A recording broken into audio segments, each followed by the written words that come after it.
تو جو اطرا رہا ہے جس پہ، اور یہ ہمارے MNA MPA، یہ چھوٹے چھوٹے وزیر ہمارے، یہ کونسلر ناظم اور یہ چھوٹے چھوٹے حکومتوں والے، یہ اللہ کی نعمتوں کے سامنے صفر ہیں، کچھ حیثیت نہیں ہے ان کی۔ اب ان کو اللہ نے نعمتیں دی ہیں، شکر کریں۔ کسی بھی بندے کو اللہ نے دولت دی ہے، کوئی نعمت دی ہے، یا کسی کی وزارت دے دی ہے، کسی کو MNA بنا دیا ہے، کسی کو کوئی DC بنا دیا ہے، پولیس کا بڑا بنا دیا ہے، فوج کا بڑا بنا دیا ہے، کسی ادارے کا بڑا بنا دیا ہے، اللہ کی نعمت پہ شکر کرے۔ ڈاکٹر بن گیا ہے، کوئی اچھے اسپتال میں بن گیا ہے، یا کوئی پیسے والا ہے، کوئی پیسہ تھوڑا سے زیادہ ہو گیا ہے، چاہے وہ ریڑھی لگا رہا ہے، وہ بھی اللہ کی نعمت پہ شکر کرے، اللہ اس نعمت کو بڑھائے گا۔ ہر بندے کو اللہ نے نعمت دی ہوئی ہے۔ ایک بندہ کہتا ہے جی مجھے کیا نعمت دی ہے، تو اسے کہا کہ آپ اپنا گردہ بیچیں، کتنے کا بک جائے گا؟ 1 کروڑ کا تو بکے گا نا۔ دوسرا گردہ بیچیں، کتنے کا بکے گا؟ 1 کروڑ کا۔ آنکھیں بیچیں، اپنا جگر بیچیں، آج ویلیو ہے ان چیزوں کی یا نہیں؟ کروڑوں روپے کی مالیت اللہ نے اس کے باڈی کے اندر رکھ دی ہے۔ وفی انفسکم افلا تبصرون، اپنے اندر دیکھو، اللہ تمہیں بتا رہا ہے کہ غور کرو، دیکھتے نہیں ہو اپنے باڈی کے اندر؟ اللہ نے تمہیں کروڑ پتی بنایا ہے، کہتا ہے جی مجھے کیا ملا ہے؟ غریب آدمی بھی کھڑا ہو کے اللہ کے سامنے شکوہ کرتا ہے کہ مجھے اللہ نے کیا دیا ہے۔ اللہ نے تمہیں اربوں روپے کا باڈی کے اندر چیزوں کا مالک بنا دیا ہے۔ ایک ایک بندہ ارب پتی ہے، نہیں تو کروڑ پتی تو ہے، لیکن اسے اللہ کی نعمتوں کا شعور نہیں ہے۔ جب گردہ فیل ہوتا ہے پھر پتہ چلتا ہے، جب جگر ختم ہوتا ہے پھر پتہ چلتا ہے، جب ہارٹ اٹیک ہوتا ہے پھر پتہ چلتا ہے، جب دماغ میں پرابلم آتی ہے پھر پتہ چلتا ہے۔ تو اللہ کی نعمتوں کو اس سے پہلے کہ آزمائش آ جائے، انسان اللہ کی نعمتوں پہ صبر کرے، شکر کرے۔ اللہ فرماتے ہیں ان تشکرو، جب تم شکر گزاری کرتے ہو میری نعمتوں پہ تو میں لازیدنکم، بڑھا دیتا ہوں، اور جب ناشکری کرتے ہو نعمتوں پر تو میں چھین لیتا ہوں۔ جس انسان کو جتنا ملا ہے وہ اس نعمت پہ شکر کرے۔ حدیث قدسی میں اللہ رب العزت ایک جگہ ارشاد فرماتے ہیں، اے میرے بندے، میں نے تجھے جتنا دیا تو اتنے رزق پہ راضی ہو جا۔ جتنی نعمت ملی ہے، گھر جتنا ملا ہے، گاڑی جتنی ملی ہے، لباس جتنا ملا ہے، کھانا جتنا ملا ہے، تو اتنے پہ راضی ہو جا، میں تیرے تھوڑے عمل پہ راضی ہو جاؤں گا۔ اب دیکھیں، ہم اللہ کے تھوڑے رزق پہ راضی ہو جائیں، اللہ ہمارے تھوڑے عمل پہ راضی ہو جائے گا۔ اچھا، ہم اللہ کے تھوڑے رزق پہ راضی نہیں ہیں اور اللہ کو کہتے ہیں کہ بس ہماری یہ نماز پہ ہی راضی ہو جا، اور باقی ہم چاہے سارے غلط کام کریں، اور نماز بھی کیسی پڑھتے ہیں، روزہ کیسا رکھتے ہیں، تراویح کیسی پڑھتے ہیں، حج عمرہ کیسا کرتے ہیں، ہمیں پتہ ہے نا سارا، پھر بھی ہم کہتے ہیں یا اللہ میں نے بڑا کر لیا، میں نے عمرہ بھی کر لیا، حج بھی کر لیا، میں نے تو نمازیں پوری پڑھی ہیں آج پورے دن میں تو 30 سال سے نمازیں پڑھ رہا ہوں، قرآن پڑھ رہا ہوں۔ تو بڑا عمل سمجھتے ہیں، عمل کو بڑا سمجھتے ہیں اور پیسے کو تھوڑا سمجھتے ہیں، اللہ کی نعمتوں کو تھوڑا سمجھتے ہیں۔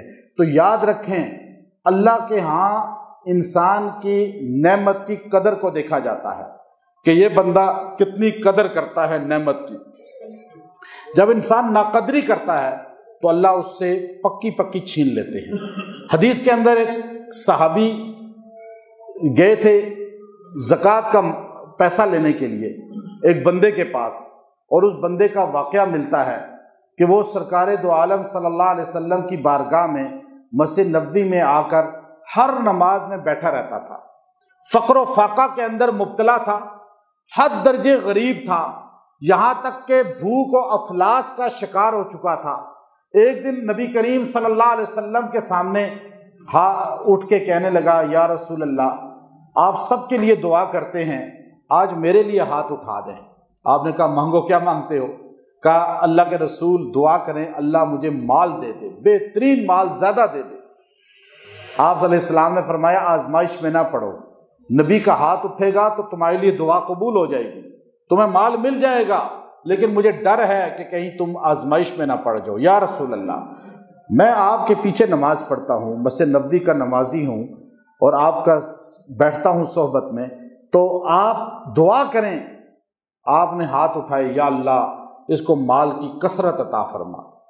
اب ایک بکری تھی اس کے پاس، ایک بکری سے آگے بچے ہونے شروع ہوئے، تھوڑا عرصہ نہیں گزرا تھا دعائے رسول لگ گئی کہ اس کے پاس مال کی اتنی، اس زمانے میں مال کی کثرت، گاڑیاں، گھر، زمینیں، بنگلے، بینکیں تو تھے نہیں، یہ چیزیں نہیں دیکھی جاتی تھیں۔ آج سے اگر 50-100 سال پیچھے چلے جائیں اس وقت بھی جانور دیکھے جاتے تھے، تو آج سے 1400 سال پہلے مالدار اس کو تصور کیا جاتا تھا جس کے پاس زیادہ مویشی، جانور، گائے، بھینسیں، بکریاں، اونٹ، گھوڑے ہوتے تھے، یہ بڑا مالدار آدمی ہے۔ اور آج سے 50-100 سال پہلے تو بالکل یہی چیزیں چل رہی تھی، اور اب جا کے چینج ہو گئی، جانور بیچ کر، زمینیں بیچ کے انہوں نے گاڑیاں بڑی بڑی لے لی، گھر بڑے بڑے بنا لیے بیریا DHA میں، اور وہ بڑے لوگ بن گئے۔ لیکن پہلے جانوروں کی وجہ سے، پھر تھوڑا عرصہ گزرا زمینوں کی وجہ سے انسان مالدار تصور ہوتا تھا۔ اب کیا ہوا کہ وہ جو بندہ تھا اس نے حضور علیہ الصلوۃ والسلام کے پیچھے ہر نماز میں بیٹھتا تھا، لیکن مال اتنا ہو گیا، مویشی اتنے ہو گئے کہ مدینے کی گلیاں جب وہ لے کر اپنی بکریوں کو نکلتا تھا تو بھر جاتی تھی۔ تو اس نے سوچا کہ پہاڑ پہ چلا جاتا ہوں، سائڈوں پہ یہ شہر بلاکیج آ جاتی ہے لوگوں کے چلنے پھرنے میں، تو اس نے شہر کو چھوڑ دیا، مدینہ شریف کے باہر پہاڑوں پہ جا کے بکریاں چرانے لگا، وہیں اس نے اپنا گھر بھی بنا لیا۔ اب پہلے جو روز آتا تھا مسجد نبوی میں نبی کریم صلی اللہ علیہ وسلم کے پیچھے نماز پڑھتا تھا، اب وہ جمعہ پڑھنا شروع ہو گیا، آ کے باقی وہی نماز پڑھ لیتا تھا۔ جمعے کے دن آتا، آپ علیہ السلام سے کہتا یا رسول اللہ دعا کر لیں۔ اب دعا کیا کریں، مال کی دعائی کراتا۔ اب بعض لوگ مال ہی کے لیے دعائیں کرتے ہیں، اور مال ہی کے لیے وظیفے کرتے ہیں، مال ہی کے لیے حج عمرے کرتے ہیں، مال ہی کے لیے نماز پڑھتے ہیں، ہر کام مال حاصل کرنے کے لیے کرتے ہیں۔ اگر مال نہ ملے، دولت نہ ملے تو اللہ سے ناراض ہو جاتے ہیں اور دل میں بددل ہو جاتے ہیں۔ اب یہ چیز نہیں ہونی چاہیے۔ اس نے دعائیں کرائی، وہ دعا اس کے لیے عذاب اور عطاب بن گئی، چونکہ حرص اور لالچ نے اس کو عذاب اور عطاب کا شکار کر دیا۔ آپ علیہ السلام نے پھر دعا کی، اب وہ اتنی بکریاں زیادہ ہوئیں، جو جمعے کو آیا کرتا تھا اس نے جمعے کو بھی آنا چھوڑ دیا، وہیں پہ نماز قریب پڑھ لیتا تھا، اور سال میں عید کے دن آ جاتا تھا۔ اور عید کے دن آج ہم کہتے ہیں اگر ہمیں وہ زمانہ ملے تو ہم حضور علیہ السلام کے قدموں سے ہی نہ اٹھیں۔ یاد رکھیں اللہ نے احسان کیا کہ ہمیں حضور علیہ السلام کا زمانہ نہیں دیا، ورنہ آج ہمارے 99% نہیں 100% لوگ حضور علیہ الصلوۃ والسلام کے سامنے منافقین بن کے اٹھتے، دولت کی ہوس کی وجہ سے۔ جو بندہ حضور کی سنت کو چھوڑ دیتا ہے 1000 روپے کے لیے، نوکری کے لیے، دکان کے لیے، شادی بیاہوں کو چھوڑ دیتا ہے، وہ بندہ حضور کے سامنے کیا سنت پہ عمل کرتا؟ تو وہ پھر منافق پکا بن جاتا۔ تو یاد رکھیں، ایک بندے نے کہا، ایک بزرگ نے کہا کہ کاش میں صحابہ کے زمانے میں ہوتا، میں حضور کے زمانے میں ہوتا اور صحابہ کے ساتھ حضور کی خدمت کرتا، حضور کے پاؤں دباتا، حضور کے جوتے اٹھاتا۔ اب یہ ہم سب کی حسرت ہے، دلی خواہش ہے، لیکن وہ بزرگ کہنے لگے میری اتنی خواہش تھی کہ میں ہر وقت یہ دعا کرتا تھا کاش میں زمانہ رسول میں ہوتا۔ لوگ شعر بھی پڑھتے ہیں، اس پر نعتیہ کلام بھی پڑھتے ہیں۔ تو کہنے لگے میں نے خواب میں دیکھا کہ نبی کریم صلی اللہ علیہ وسلم جو ہے ایک بڑی عظیم الشان گاڑی پہ سوار ہیں اور فرنٹ پہ بیٹھے ہوئے ہیں، اور ایک صحابی گاڑی ڈرائیو کر رہے ہیں، اور اچانک ایک جگہ اترائی آ گئی، اور وہاں اترائی جب آئی تو گاڑی کے لیے لوگ پتھر رکھتے ہیں نا کہ گاڑی نیچے نہ اتر جائے کہیں۔ تو کہنے لگا میں ایک دم گاڑی سے اترا اور میں نے حضور علیہ الصلوۃ والسلام کی گاڑی کے آگے ٹائر کے نیچے پتھر رکھنے کے لیے اینٹ تلاش کرنی شروع کی۔ جب میں اینٹ لے کر آیا تو میں دنگ اور حیران رہ گیا کہ اصحاب پیغمبر اپنی گردنیں اور اپنے سر جو ہے ٹائر کے آگے رکھے ہوئے تھے۔ تو میں نے اس وقت کہا ہم صحابہ کی خاک کو نہیں پہنچ سکتے، ہم جہاں پتھر تلاش کرتے ہیں صحابہ وہاں گردنیں رکھ چکے تھے۔ تو یاد رکھیں زمانہ رسول میں وہی ہستیاں ہو سکتی تھیں جو اللہ نے ہوا جتباکم، اللہ نے نبیوں کو بھی چنا، صحابہ کو بھی چنا، اور وہی چھانٹی ہوئے تھے۔ اور کون ان میں سے تھے؟ اللہ خود صاف کرتا تھا، چھننی تھی اللہ نے لگائی ہوئی کہ منافق الگ اور صحابہ مخلص الگ۔ اب یہ منافق تھا، اللہ نے اس کو چھانٹی کر کے چھننی سے باہر نکال دیا۔ اور اسی طرح دجال آئے گا تو مدینہ کے اندر ایک زلزلہ آئے گا، دجال اندر نہیں آ سکے گا، جب وہ پہاڑی پہ کھڑا ہوگا جبل احد کی پہاڑی سے آگے نہیں جا سکے گا، تو یوں کہے گا وہ گنبد والا مجھے نہیں جانے دیتا، دو فرشتوں کی ڈیوٹی ہوگی۔ اور آج بھی جبل احد پہ کھڑے ہوں تو گنبد خضرا یوں سامنے نظر آتا ہے۔ تو یوں زلزلہ آئے گا، مدینہ کے لوگ جو منافق ہوں گے آج بھی وہ مدینے سے بھاگیں گے کہ چلو یورپ امریکہ چلتے ہیں، یہاں تو زلزلہ آ رہا ہے، یہاں تو شاید ہم جو ہے ختم نہ ہو جائیں، وہاں پر ٹیکنالوجی جدید ہے۔ وہ سارے یورپ امریکہ بھاگیں گے اور مدینہ صاف ہو جائے گا منافقین سے، مخلصین بچ جائیں گے، پھر اللہ رب العزت جو ہے مدینے کو حفاظت کر لیں گے۔ تو یہ اللہ کا نظام ہے، دنیا بھاگتی ہے یورپ امریکہ اور مومن بھاگتا ہے مکہ اور مدینہ۔ ہمیں یورپ امریکہ، ممبر پہ بیٹھ کے آپ کو بتا رہا ہوں، مجھے یورپ امریکہ کا 1% بھی شوق نہیں ہے، شوق ہے تو مکے اور مدینے کا، کیونکہ ہمیں ہمارا ایمان کا تعلق ہی مکے اور مدینے کے ساتھ ہے، ہماری نجات کا ذریعہ ہی مکہ اور مدینہ ہے۔ یورپ امریکہ ہماری نجات کا ذریعہ نہیں ہے، کمانے کا ذریعہ ہو سکتا ہے، لیکن نجات اور ایمان کا مرکز کون سا ہے؟ مکہ اور مدینہ۔ ہمارا دل ادھر ہونا چاہیے، لیکن آج کے نوجوان لڑکے اور لڑکیاں کلچر بھی یورپ امریکہ اور دل بھی کہاں لگا ہوا ہے؟ ہر لڑکا لڑکی، بوڑھا جوان، مرد عورت کہاں جانا چاہتے ہیں؟ یورپ امریکہ۔ یاد رکھیں، اب وہ صحابی حضور نے بھیجے تھے ان کے پاس، اب یہ بندہ عید میں آتا تھا، عید میں اور آ کر حضور پہ زکوٰۃ کا حکم نازل ہوا تو آپ صلی اللہ علیہ وسلم نے ایک صحابی کو بھیجا، جاؤ عامل بنا کر کہ آپ فلاں فلاں سے زکوٰۃ لو۔ جب یہ صحابی ایک کے پاس پہنچے، وہ غریب آدمی، وہ بھی مالدار ہوا تھا، مخلص صحابی تھا، اس نے کہا لن تنالوا البر حتى تنفقوا مما تحبون، کہ تم مومن نہیں ہو سکتے جب تک اپنی محبوب چیز اللہ کو نہ دو، محبوب چیز۔ اب اس صحابی نے کہا چھانٹ لو کون سی بکری لینی ہے، کون سا اونٹ لینا ہے، کون سا گھوڑا لینا ہے، لے لو جاؤ، سب اللہ کا ہے، اللہ کے رسول کا ہے۔ صحابی نے کہا بس آپ اتنا دیں جتنا زکوٰۃ ہے۔ اس نے اتنا مال لیا بہترین اور حضور علیہ السلام کو پیش کر دیا۔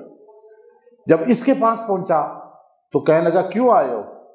کہا جی زکوٰۃ لینے آیا ہوں۔ کہا اللہ غریب ہو گیا اتنا، ہم سے زکوٰۃ مانگ رہا ہے؟ یہ تو کافروں سے لی جاتی ہے جزیہ، یہ تو یہود و نصارہ کو ہم گرفتار کرتے ہیں تو ان سے جزیہ لیتے ہیں، یہ ٹیکس ہم سے نہ لو، ہم تو حضور کے ماننے والے ہیں۔ وہ ایسی ہی باتیں جیسے آج مسلمان کرتے ہیں، ادھر بے دینی ادھر باتیں حضور کی۔ اس نے بھی یہی کہا ہم تو حضور کے ماننے والے ہیں، آپ ہم سے ٹیکس لے رہے ہیں، ہم تو حضور کے غلام ہیں، نماز نہیں پڑھنی، یہاں غلامی رسول کا دعویٰ کرنے والے، شریعت کے مطابق نہیں چلنا، لیکن ہم حضور علیہ السلام کے غلام ہیں۔ یہ بات اس نے بھی کی تو صحابی نے کہا دیکھو ایسے نہ کرو۔ اس نے کہا اچھا ایسا ہے، میں سوچوں گا، آپ جاؤ، میں سوچ کے آپ کو اطلاع دوں گا، پھر آپ آ جانا اور لے جانا مال۔ اور دل میں سوچنے لگا جو مرنے والا جانور ہوگا قریب خراب سا وہ میں دے دوں گا، چلو ان کو کیا کروں، اب میں نے اتنی مشکل سے پالے ہیں، میں نے جوان کیے ہیں، میں نے ان کو چرا کے مشقت اٹھائی ہے، اب میں یہ کیسے ٹیکس کی شکل میں دے دوں؟ وہ زکوٰۃ کو ٹیکس سمجھ رہا ہے۔ تو حضور کے پاس یہ صحابی کے یا رسول اللہ اس نے ایسا کہا ہے، آپ نے کہا اب نہیں جانا۔ حضور نے فرمایا اب نہیں جانا۔ امام غزالی رحمۃ اللہ علیہ احیاء العلوم کے اندر لکھتے ہیں کہ صحابی نے اس کی طرف جانا چھوڑ دیا، حضور نے فرمایا ہاتھ اٹھا کر تباہ ہو گیا ابن جمیل اس کا نام تھا، ابن جمیل تباہ ہو گیا۔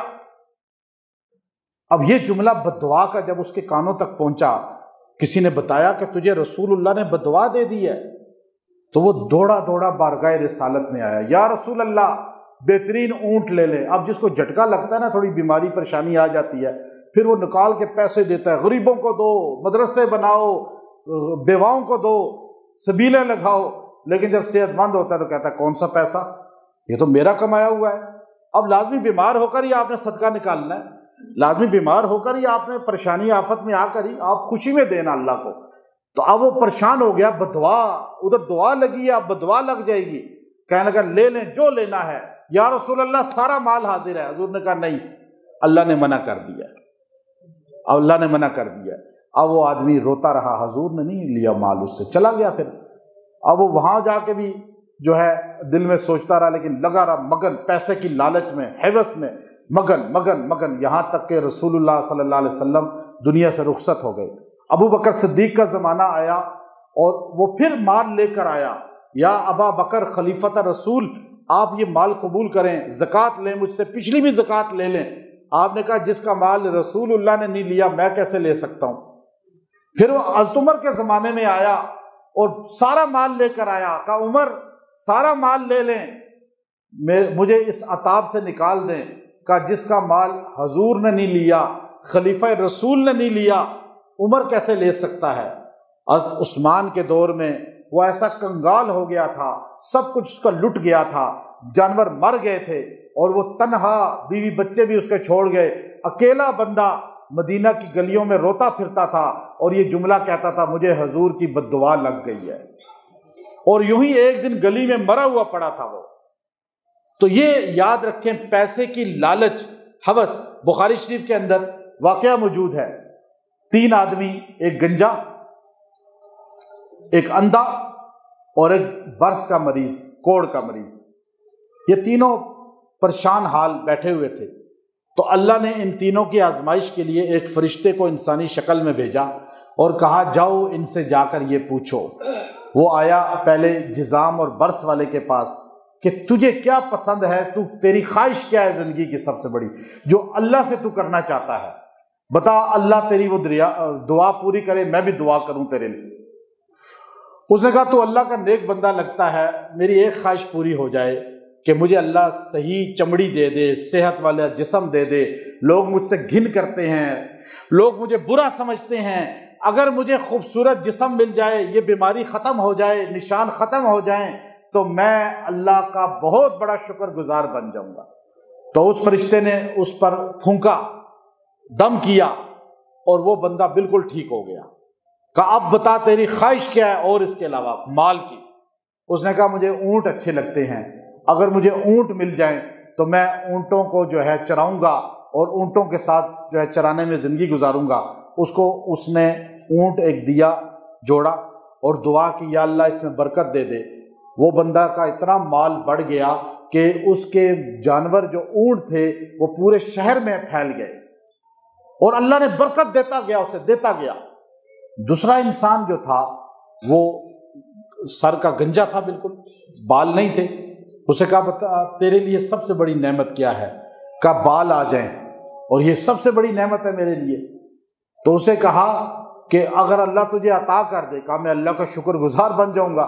کہ اس کے سر پہ ہاتھ پھیرا اور کچھ پڑا، اللہ نے اس کے سر پہ بال کو اگا دیا۔ کہا اب تیری سب سے بڑی نعمت مال کی کیا ہے؟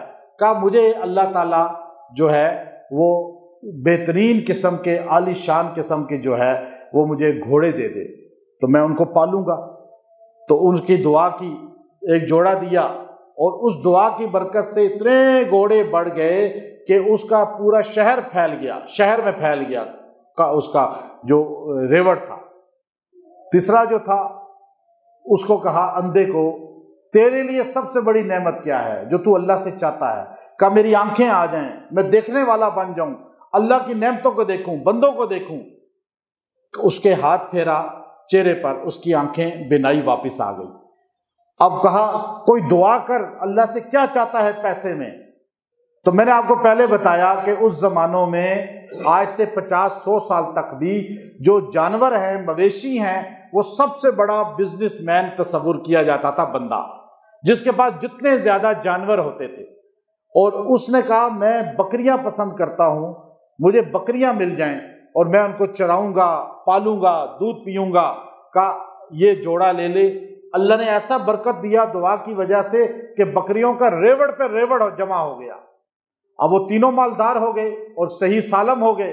اللہ نے ایک اور فرشتے کو بھیجا انسانی شکل میں، اب جاؤ ان کے پاس، میری نعمتیں ان کو ملی ہیں، اب جا کے ان سے پوچھو نعمت کے بارے میں، ان کی آزمائش کرو۔ اب یاد رکھیں جو 25 سال ہے نا، یہ اللہ کا نظام ہے، 25 سال میں پلٹا کھاتا ہے زمانہ، غریب امیر ہو جاتا ہے، بعض ایسے آپ نے لوگ دیکھے ہوں گے، اور امیر غریب ہو جاتا ہے، بعض کا عروج پہ پہنچا ہوا زوال پذیر ہو جاتا ہے، زوال والا عروج پہ آ جاتا ہے۔ ہر 25 سال کے بعد یہ انقلاب آتا ہے دنیا میں، اور اللہ سے دعا کرنی چاہیے اللہ ہمیں زوال سے بچائے، عروج کے بعد زوال سے۔ تو اب وہ چونکہ بندے ایک دم عروج پہ آ گئے تھے، اب آزمائش شروع ہوئی، وہ انسانی شکل میں آتا ہے، پہلے برس والے کے پاس آیا، اسے آ کر کہا کہ میں تیرے پاس آیا ہوں اللہ کے نام پہ کچھ مانگنے کے لیے، تو مجھے ایک اونٹ دے دے۔ اس نے کہا یہ اونٹ میرے نسلوں در نسل چلے آ رہے ہیں، ہماری یہ کاروبار ہیں۔ آج یہ لوگ جو مالدار ہو جاتے ہیں نا، تو آج آپ کے سامنے کتنے لوگ مالدار ہوئے ہیں؟ ہوئے یا نہیں ہوئے؟ آج وہ یہ سمجھتے ہیں کہ شاید ہمارے دادا پردادا سے یہ مال چلا آ رہا ہے، اور غرور، تکبر، غریب آدمی کو سلام کرنے کو تیار نہیں ہوتے، تکبر ایسا ہوتا ہے، اور پھر اللہ تعالیٰ ان کو کیسے پست کر دیتا ہے، اسی طرح پست کرتا ہے۔ جب بھی دولت ملے، شہرت ملے، تو کبھی اپنے ماضی کو نہ بھولیں، اور کبھی غرباء کو، نچلے طبقے کو نظر انداز نہ کریں۔ جو مالدار ہوگا، عروج والا ہوگا، ترقی میں ہوگا، اقتدار میں ہوگا، اور وہ نچلے طبقے کو نظر انداز کر دے گا، اللہ رسول کو نظر انداز کر دے گا، اللہ اسے زوال پذیر بھی کر دیتے ہیں، اللہ اس کو جو ہے اس طرح ذلیل اور پسپا بھی کر دیتے ہیں۔ تو اب یہ ہمیں، ہمارے خاص طور پہ ان لوگوں کے لیے، ہر بندے کے لیے ہے، لیکن ہمارے اقتدار والوں کے لیے، اور یہ جو مالدار طبقہ ہے، ایلیٹ کلاس، ان سب کے لیے، اور جو آج کرسی پہ بیٹھے ہوئے ہیں اور پھر کرسی سے اترتے ہیں، اس زمانے کو بھی یاد کریں، تو آج کرسی پہ بیٹھا ہوا بھی ان چیزوں کو غور کرے، دیکھے کہ اگر آپ چاہتے ہیں کہ آپ کی عزت، جنرل حمید گل بھی تھا نا رحمت اللہ علیہ، ان کے جنازے میں جتنی تعداد تھی اتنی کسی عالم کے جنازے میں نہیں ہوتی، ایسا تھا یا نہیں؟ ریس کورس گراؤنڈ میں کیا حال تھا؟ اب وہ دیکھیں ان کے جنازے میں کہاں سے لوگ آ رہے تھے، بڑے بڑے علماء، اکابر، مشائخ ٹوٹ کے آ رہے تھے کہ ہم ایک جنرل صاحب کا جنازہ پڑھیں گے، کیونکہ اس بندے کا کردار ایسا تھا کہ کرسی پہ بیٹھا لیکن اس نے اللہ رسول کو بھی سامنے رکھا۔ کوئی بھی بندہ ہوگا، اب اللہ کے یہاں کون عزت والا ہے کون نہیں ہے تو اللہ جانتا ہے، ہم تو ظاہر پہ فیصلے کرتے ہیں۔ اب اس بندے سے کہا گیا تو اس بندے نے کہا یہ تو میرے خاندانی ہے اور میں نے بڑی محنت کر کے کمائے ہیں، میں تمہیں کیوں دے دوں؟ اچھا، اس نے ایک دم کہا کہ تو مجھے لگتا ہے کہ تو وہی بندہ تو نہیں ہے جس کو جزام تھا، برس تھا، بیماری تھی، لوگ اس سے نفرت کرتے تھے اور غریب تھا تو؟ کہا نہیں نہیں، میں شروع سے صحت مند ہوں اور میں شروع سے مالدار ہوں۔ اچھا، فرشتے نے کہا، بخاری شریف میں پورا واقعہ ہے، اگر تو سچا ہے تو ٹھیک ہے، جھوٹا ہے تو سب کچھ تیرا واپس ہو جائے۔ نکلا تو وہ بندہ وہیں سب کچھ اس کا ختم ہو گیا اور بیماری بھی واپس آ گئی۔ تھوڑی دیر کے بعد یہ آگے پہنچا، اس بندے کے پاس دیکھے گھوڑے دیکھے اور اس بندے سے کہا کہ مجھے اللہ کے نام پہ دو۔ اس نے بھی یہی بات کی، کہا تو وہی تو نہیں ہے جس کے سر کے بال نہیں تھے اور جس کا غربت کا زمانہ تھا؟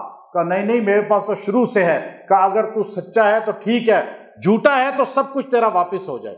اور اس سے بھی اللہ نے سب کچھ چھین لیا، بیماری واپس لگا دی۔ جب یہ تیسرے کے پاس گیا، اندھے نبینا کے پاس، اسے جا کر کہا اللہ کے نام پہ ایک بکری دے دے۔ اس نے کہا ایک کیا، ساری لے جا۔ دیا بھی اللہ نے ہے، واپس بھی اللہ ہی مانگ رہا ہے، اور بہترین جو تیرا دل کرتا ہے چھانٹی کر لے۔ تو فرشتے نے اسے کہا کہ مجھے پتہ دیکھنے میں لگتا ہے تو وہ نبینا تو نہیں ہے جو آنکھوں سے معذور تھا، نبینا تھا اور غریب تھا، اور تجھے اللہ نے آنکھیں بھی دی اور یہ پیسہ بھی دیا، یہ بکریاں بھی دی۔ تو نبینا رو کے کہنے لگا یقیناً میں اللہ کا غریب ترین بندہ تھا، میں زمانے میں مفلوق الحال تھا، میری آنکھیں نہیں تھی، لوگ مجھے حقارت سے دیکھتے تھے، مجھے اللہ نے عزت دی، آنکھیں بھی دی اور دولت بھی دی۔ آج اللہ کے نام پہ مانگ رہے ہو، لے جاؤ جتنی چاہیے۔ تو فرشتے نے کہا میں اللہ کا فرشتہ ہوں، تجھ سے لینے نہیں آیا بلکہ مزید دینے آیا ہوں۔ آپ یہ بھی دعا کرتا ہوں اللہ تجھے اور برکت دے گا اور صحت دے گا۔ تو یاد رکھیں، مال آپ کے پاس ہے، اقتدار ہے، یہ امانت ہے، اللہ تعالیٰ نے امانت دیا ہوا ہے۔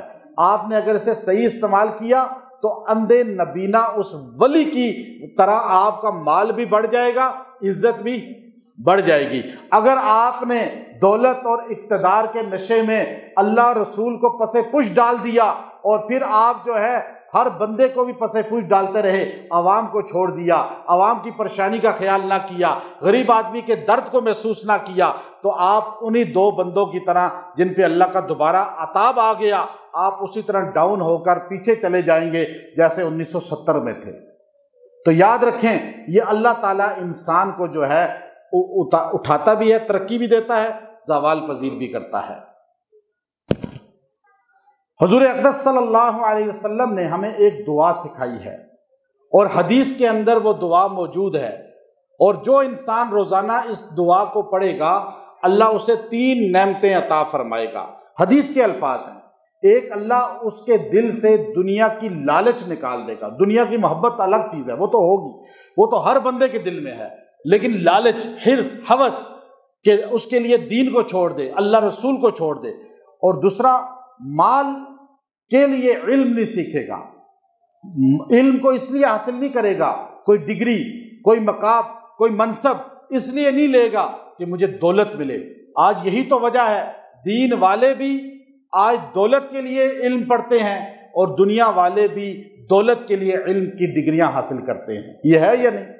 مقصود ہی دولت ہے، مقصود نہیں ہے اللہ کا پیغام پہنچانا، اصلاح کرنا، جس کی وجہ سے آج ہمارا سکولنگ نظام کاروبار بن چکا ہے، آج ہمارا عدالتوں کا نظام بھی بزنس بن چکا ہے، تھانے بھی کاروباری اڈے بن چکے ہیں، ہر چیز بکتی ہے، ہر چیز خریدی جاتی ہے، ہر چیز کا ریٹ لگایا جاتا ہے، اور جس کے پاس پیسہ ہے وہ پاکستان کیا دنیا کے ہر ملک کے اندر ہر چیز خرید سکتا ہے یا نہیں؟ یہ چیز اللہ کے رسول نے ہمیں دعا سکھائی ہے۔ اور تیسری، ہمارا رات دن مشغلہ کیا ہے؟ ہمارا رات دن کا مشغلہ کیا ہے؟ ہماری سیر و سیاحت کیا ہے؟ ہمارا ہابی کیا ہے؟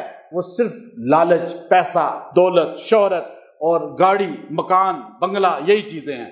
اللہ کے رسول نے فرمایا یہ دعا پڑھو، اللہ تمہیں دے گا سب کچھ، لیکن عزت کے ساتھ، حلال طریقے کے ساتھ، اور تمہیں ہوس سے، لالچ سے اور ان محرومی والی چیزوں سے بچا لے گا۔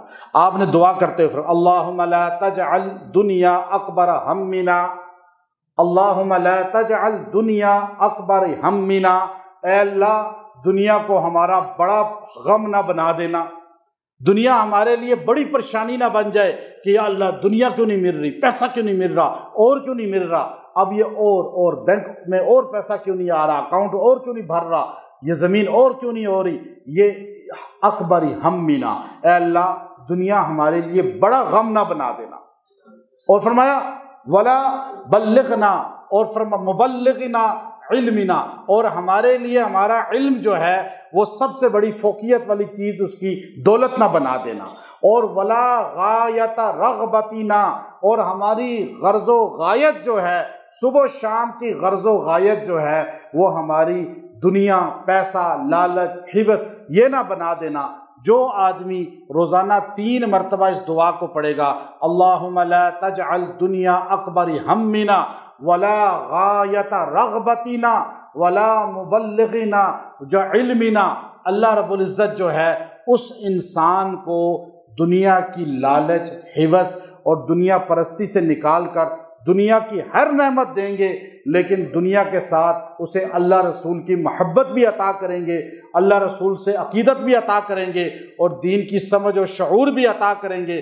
یہ دعا ہمیں پڑھنی چاہیے، یہ ہمارے نبی صلی اللہ علیہ وسلم نے امت کو خود سکھائی ہے، اور آج ہم ان دعاؤں کے پیچھے تو لگ جاتے ہیں جن کی سند کوئی نہیں ہوتی، لیکن جو ہمارے نبی کی زبان سے نکلی ہیں ان دعاؤں سے ہمیں فیض بھی ملے گا اور ہمارے مسائل بھی حل ہوں گے۔